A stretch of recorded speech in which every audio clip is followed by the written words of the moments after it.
दोस्तों, आज बताऊंगा हर प्रकार की खांसी का घरेलू नुस्खा बताऊंगा और जड़ी बूटी का नुस्खा बताऊंगा।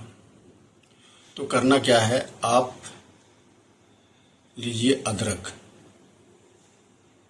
लीजिए और शहद लीजिए और 5 पत्ता जो है तुलसी जी का जो है तोड़कर धुलकर अच्छी तरह से चबा करके खाएं और अदरक को कुछ उचालें, कुछ उचा करके शहद में मिला करके चाटें। ऐसे 6-7 दिन आप चाट देंगे तो किसी भी प्रकार की खांसी रहेगा तो उससे आपको छुटकारा मिल जाएगा, क्योंकि ये रामबाण नुस्खा है, आजमाया नुस्खा है। आप लोग जरूर आजमाएं। ऐसे वीडियो देखने के लिए हमारे चैनल को subscribe, like, share, follow, comment अवश्य करें। हमारे चैनल का नाम है SP चौहान 69 व्लॉग्स। यूट्यूब पे जाएं और चैनल को सब्सक्राइब करें और ज़्यादा वीडियो देखने के लिए चैनल पे